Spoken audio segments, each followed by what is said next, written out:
going to show you how to make 4 at a time flying geese. You're going to start out with one large square.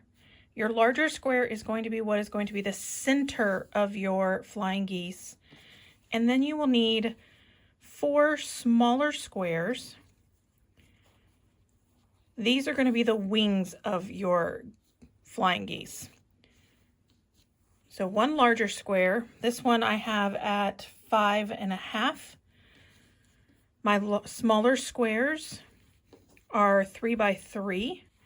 So again, your larger square is your center of your flying geese, and then your smaller squares are the wings of your flying geese. And these cuts are going to give us 4 flying geese. The first thing that you want to do is take your larger square and take 2 of your small squares. Place them right sides together with these smaller squares going in opposite corners so that it looks like this. Grab a marking tool and a ruler. I just have this little, this is like a Fons and Porter ruler. It's supposed to be where you can set it up in the middle and draw lines on either side, but I've never really enjoyed doing it that way. Place the ruler so that it is lining up along the corners of these smaller squares, and draw your line from one corner to the other. You can use any marking tool for this. This line will not be a part of your final project. It's actually going to be a line that we're going to cut on later, so any marking tool would work for this. What I'm going to do next is I'm going to sew 1/4 inch on each side of that line. Now that I have stitched on either side of my drawn line, I'm going to cut on this line.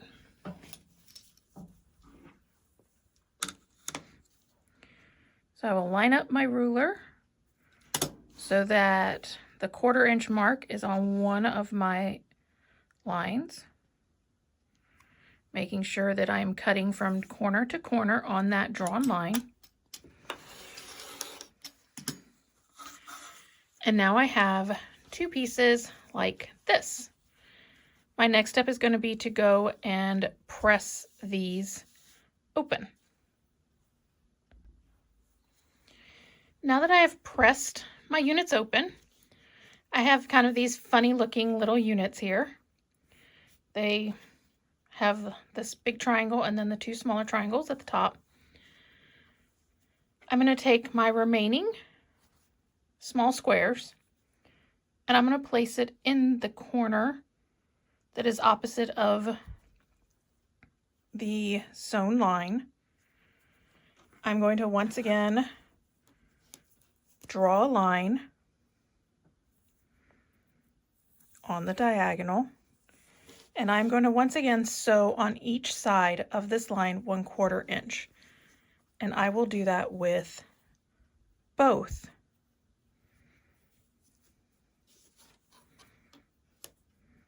Of these pieces.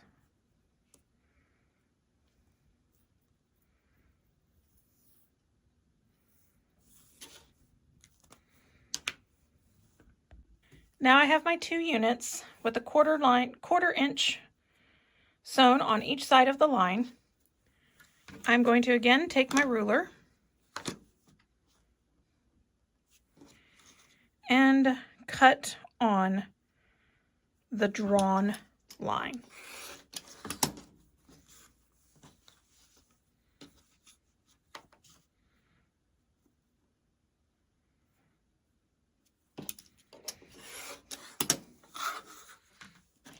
And once I have done that, I now have 4 units. I'm going to go press these open to make my flying geese. Now I have pressed my flying geese and it is time to trim them. If I am trimming my flying geese with a regular ruler, I will place some washi tape on the ruler where I need it to line up. I'm going to be cutting these at 2.5 by 4.5, so I've placed my washi tape there. That just helps to keep me from making mistakes, because you know, the more you look at the ruler, the more you question yourself, and then you sometimes get a little overconfident and cut things the wrong way. Now I have this tape in the center because it's really important that you don't just line it up and just start chopping. It's important that you make sure this center point is the center of that length. So I need to make sure I line this point up at 2.25. Sometimes this diagonal line, if you have that on your ruler, will help. Sometimes it is not going to be accurate. So if I line this up at 2.25, where that point is hitting there, and you want it to be 1/4 inch from the edge. And you can see there's not going to be a lot to trim, but just enough to make it a good sized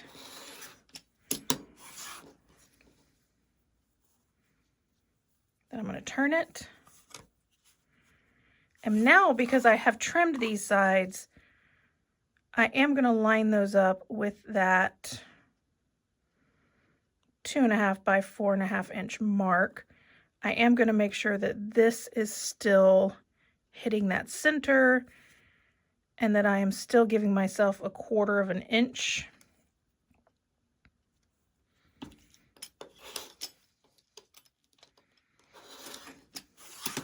That cuts off these little extra dog ears, and there we have one of our flying geese blocks. I don't often use a regular ruler when I'm cutting my flying geese. I actually prefer to use the wing clipper by Deb Tucker's Studio 180 because it has all of these amazing markings that make it really easy to cut the flying geese without any issues. And I can quickly, I'm doing the 2.5 by 4.5. It has this little mark here that shows me where I need to line up the valley of the flying goose.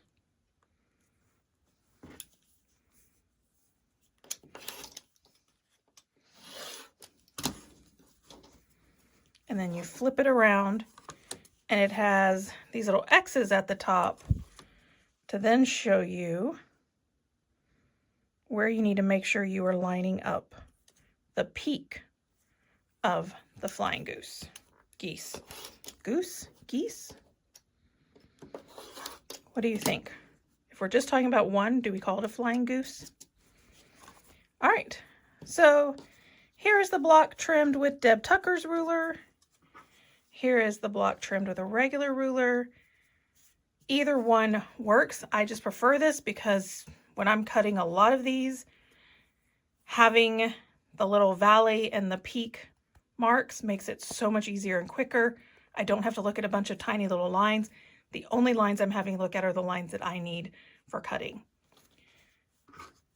But we have those two trimmed. We have just 2 more. I'll do one more with the Deb Tucker ruler. Again, lining up here. Now you can see that that is not going to be perfect, but it's more important to have this correct than to have the edges perfect.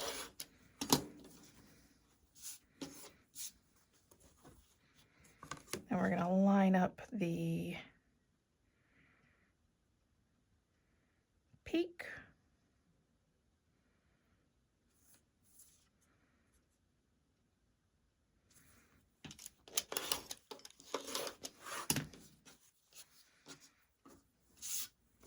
And then I will do one more with the regular ruler.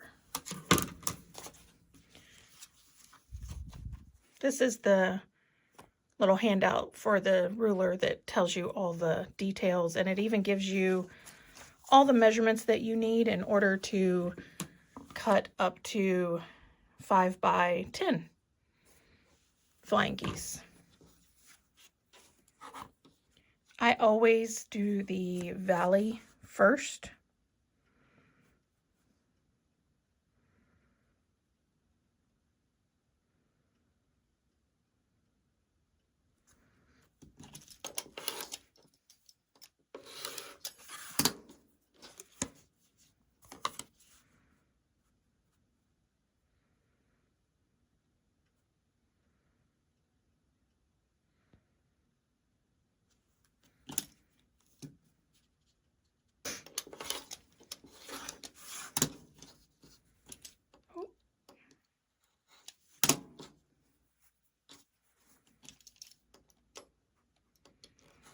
Might be time to change the blade on my rotary cutter.